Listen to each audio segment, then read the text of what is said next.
Hello there. This might sound like a joke to some, but it may be nearer to the truth than many realise.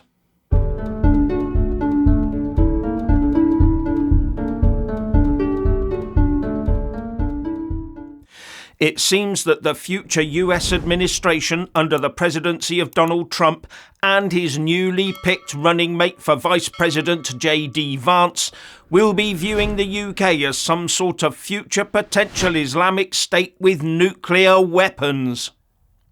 And I know those who've seen the clip will be saying, "It's just a joke, Jeff." But let me expand on that in a minute. But for those who haven't seen the video clip, here's J.D. Vance speaking at a recent national conservatism event. By the way, I have to beat up on the UK, just one additional thing. I was talking with a friend recently, and we were talking about, one of the big dangers in the world, of course, is nuclear proliferation, though, of course, the Biden administration doesn't care about it.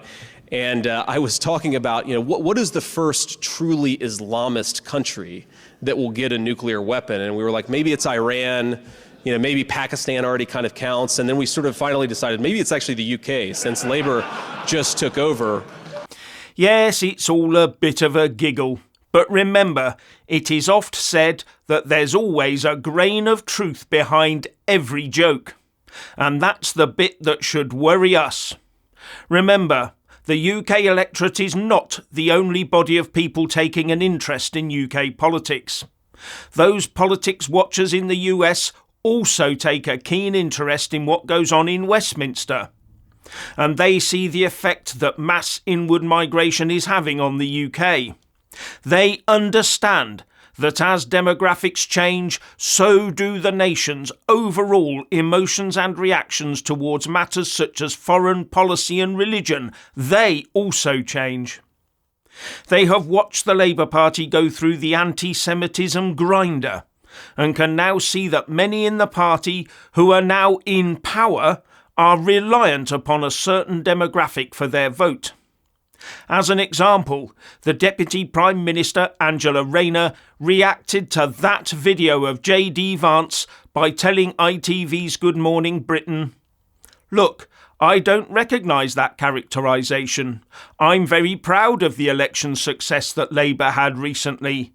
We won votes across all different communities across the whole country. And we're interested in governing on behalf of Britain and also working with our international allies." But she was almost begging for help from the pro-Palestine lobby in the run-up to the last election just weeks ago. Wasn't she? Here's a reminder. Ashton, my voters were very upset with the Labour Party. I was with you and you saw me over the line. You supported me in seats that are similar to mine. People lost their seat. You were there for me, and I don't believe I could have done that without you. Now, I know that people are angry about what's happening in the Middle East, and I said live on TV, and I say to this day, if me resigning as an MP now would bring a ceasefire, I would do it. I would do it. If I could affect change, the only thing I've done, and Madge knows this, I got 3 British doctors out last week from Rafah who were stuck there. I worked hard day and night to get them out. They were stuck there because they've been helping. And I'm now working on getting aid in again because those doctors told me they went in with 10 suitcases and that lasts a week. Now they've been restricted to 2 suitcases. That won't last, that's nowhere near enough. So I promise you, the Labour Party, including myself, is doing everything we can because nobody wants to see. And nobody wants to see what's happening. And only last week, the Labour Party were supporting the ICC. The Conservatives didn't support the ICC. So at this general election on that issue, we can't affect anything when we're not in government.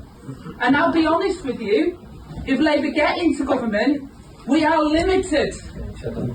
I will be honest, I'm not going to promise you, because Biden, who's the US, who has way more influence, has only got limited influence in that. And Qatar, Saudi Arabia, all of these people, we are all working to stop what's happening at the moment. We want to see that. So I promise you that's what we want to see. And if Labour get into power, we will recognise Palestine. I will push not only to recognise, but there is nothing to recognise at the moment, sadly. It's decimated. We have to rebuild Palestine. We have to rebuild Gaza. That takes more than just recognising it. It takes resources. It takes infrastructure. It takes expertise. We need teachers. We need civil servants. We need all of... So instead of ignoring or laughing the Vance joke off, our Deputy Prime Minister views it as some sort of diplomatic slight. That should tell us all how touchy the Labour hierarchy really feels about this whole situation. They do not want anyone probing this relationship they have with that demographic. But it's not just people in the UK. US political pundits also watch for these sorts of indicators too, you know.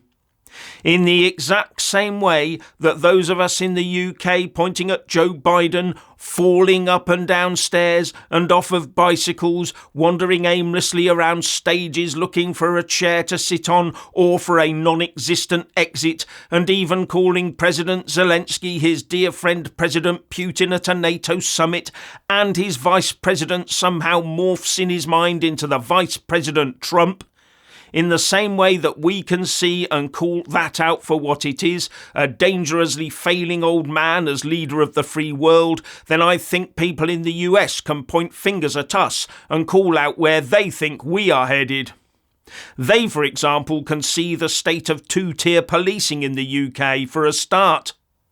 We wonder who the real power behind the Biden throne is. And they wonder about the influence of fundamental Islam in the UK administration. And then the US sees that the UK has had the largest ever jump in population numbers due to uncontrolled inward migration. So they are able to project the demographics forward a couple of decades without too much of an intellectual struggle, aren't they? Not only that, the Labour government response to this population news is to shelve any legal crackdown on the numbers of foreign workers entering the country, while our birth rate plunges. The demographics can swing only one way, and the US Vice President-to-be can quite clearly see that. In years to come, we could quite easily end up being that worrisome country that Vance joked about. Hence the half-humorous remark. Pity our own politicians, or about 95% of them, have decided that the way ahead for this country is for them to bury their heads in the sand and ignore the whole issue and pretend there is nothing to worry about, all for the sake of diversity. And remember, the now almost certain President-to-be Donald Trump has already said some very forthright things about that London Mayor Sadiq Khan. After Khan called Trump a racist, sexist xenophobe, Trump said that Khan is a stone-cold loser who should focus on crime in London, not on the President of the US. I do have to ask, what does this Labour administration expect from the US when on top of all that I've said, there is now talk about stopping the few weapon components we do supply to Israel, as well as recognising a state of Palestine with no borders defined? And then Angela Rayner apparently talking about building a new state for Palestine and Gaza. So presumably Labour will soon be calling on Israel to surrender whole swathes of its land. And then there's David Lammy, the Foreign Secretary, talking about restarting aid fund to the UNRWA with its deep links with Hamas in Gaza still under the microscope. Maybe the US is wondering how long it will be before we are pouring money into Gaza to help Hamas create a new Palestine with bullets and rockets, and supplying them with those rockets and bullets. I'm left wondering how long before Starmer appeases that demographic by pulling Hamas off of the UK proscribed terrorist group list so they can go about openly supporting and fundraising for Hamas again.